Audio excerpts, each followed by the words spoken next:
Hi everybody, this is the Baseball Hut, the amazing, spectacular, terrific, the great one, the People's Champion, your host, the Hut, and welcome back to the Baseball Hut 2. Hope you like this video and subscribe. We're going to talk about Craig Counsell, the Chicago Cubs' newest manager. Well, God bless him, I gotta say. He certainly fooled a lot of people. Craig Counsell. I remember him as a player. I was not a big fan of him as a player because he was one of the biggest Met killers I could ever remember coming down the pike. He would kill the Mets time and time and time again. And, and as a Met fan, this is not so much that I'm annoyed that he's not going to be the Mets manager. I didn't want him as manager. So that is without any doubt in my mind. I didn't want him as the manager of the Mets because I didn't think he could probably handle it here. And he kind of told you he wanted no part of New York. But we're going to talk about him and what he has done here. Quite frankly, this is about as cutthroat as you could possibly get. Not only did he piss off one fan base, he pissed off two fan bases, and he got somebody unemployed. This is a guy that will step on you without even looking and without even thinking twice. There was a report put out by Bob Nightingale on Saturday. He put out a little blurb. And this is about Craig Counsell. Craig Counsell, Chicago Cubs' new manager. Counsell was never, and the Hut means ever, going to take the New York Mets job. He would have rather sat out a year than move 1,000 miles away from his family in Wisconsin. That does not surprise me. But he used the Mets' lucrative offer to get a historic 5-year, $40 million deal with the Cubs, where he could sleep at home most nights, only having to travel just 90 miles away. That sums up Craig Counsell. He absolutely used the New York Mets and Steve Cohen by getting them to give him an offer that he had to go to the Cubs and said, look, the Mets are going to offer me this, this, this, and this. Can you match it? And the Cubs did it. And not only that, but in the process of all this, the Cubs had a manager. Now, the manager and the Cubs can do whatever they want. If they weren't happy with the manager, first of all, they should have fired David Ross after the season. Okay, if they had a problem with the manager, fire him. Now, he led that team to a playoff spot in 2020. I know it's a disjointed season. He did get in the postseason. They were good this year. They didn't play well in September. He got sent off. The team got sent off to the Phantom Zone.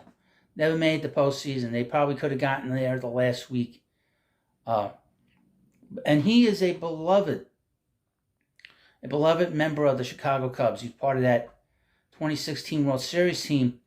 And they were very happy to make him manager. They were very happy that he was the manager of this club. You didn't hear too many complaints about him. Now, if the Cubs want to move on from a manager, that's up to him. But what Craig Counsell did, knowing that they had a manager, is disgusting. Okay? In my view. There is a thing, I'm not Jewish, but I know there's a word in Yiddish called the mensch. And you do the right thing, you're a good man, good guy, whatever. Craig Counsell's the opposite of that. Okay? Craig Counsell, knowing that the Cubs had a manager, should not even have applied to be the new manager. Okay?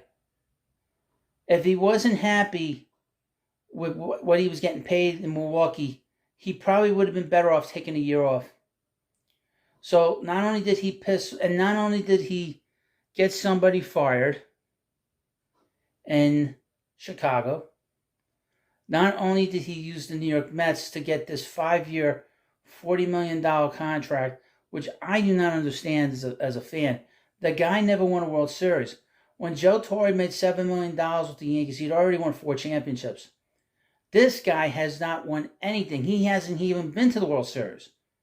He had 1 Game 7 in the NLCS. He did not take his Brewers teams to the World Series. He didn't even get that. So I think he's very much grossly overpaid. And like I said, he pissed off. He's pissed me off. And then to see this story come out that he used the Mets, and the fact that he got someone fired, and also the Milwaukee Brewer ownership is not too happy about this situation. And I'll tell you why.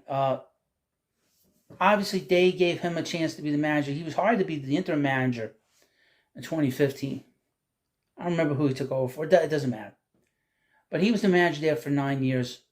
They gave him a chance to grow and be able to do and build his reputation as a very good manager. His record speaks for himself. But like I've said in other videos about managers, the players make the manager. And that's always going to be the same. That's always going to be the way.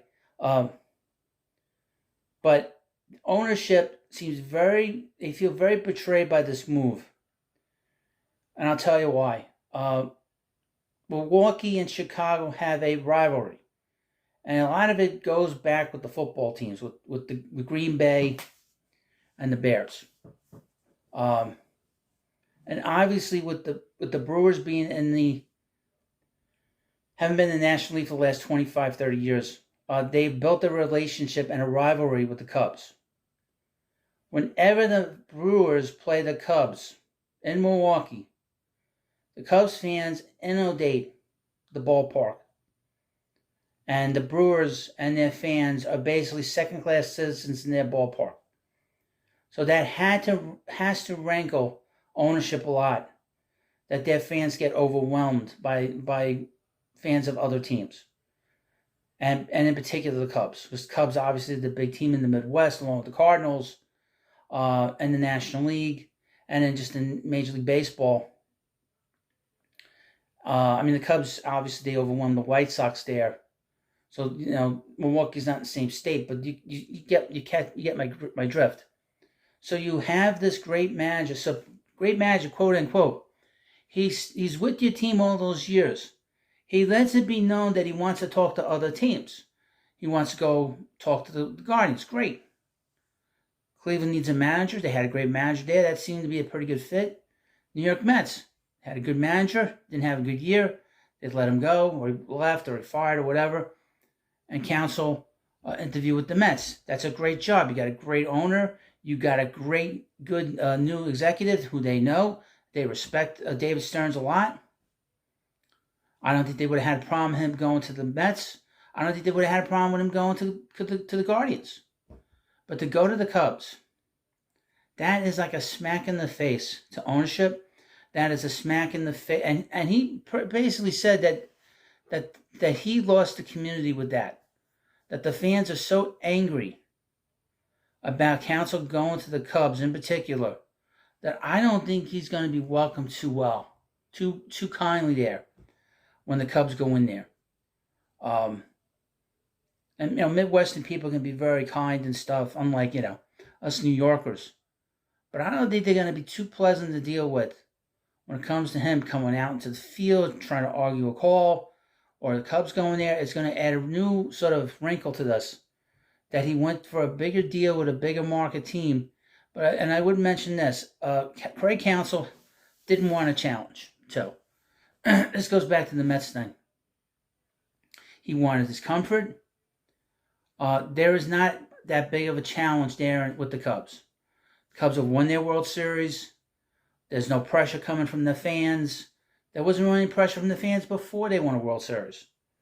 The Cubs have a very mild fan base. They're kind of like a college town, the way the fan base is. All the Cubs fans care about is going to the ballpark, getting drunk, hanging out in the bleachers, singing Take Me Out to the Ball Game every 7th inning, getting excited who's going to sing it today, what celebrity, what announcer, what former player, and that's all they care about. That's really what they care about. So he's not going to a place where there's going to be this enormous pressure. There's no 108-year monkey that's going to be on his back as manager. Joe Madden, I'll say, he destroyed the monkey because obviously there was a monkey on that back all those years. And now that that monkey's off, what pressure does Counsell have to deal with? There's not a lot of pressure from the media. The media is a bit of a homerish thing, but they do criticize the Cubs, but not to the level they would do here. This would have been a challenge. He didn't want to be here. He didn't want the challenge. And he didn't want to be far away from home. So, I have zero respect for him. Again, he took a job that already had a manager. A mensch doesn't do that. A good guy doesn't do that. Doesn't get someone fired because he wants a job. Secondly, he used the Mets to get more money. And 3, he pissed off the Brewers fans and the Brewers owner. Good luck. Better win. I'm going to be watching. When the Cubs don't play well, I will mention it on this channel, on the Baseball Hut too, and make fun of Craig Counsell, the Neil Miller Huggins / Casey Stengel of the Windy City. Well, you let me know what you think about this video, and of course, please subscribe to the Baseball Hut too, and I'll see you later.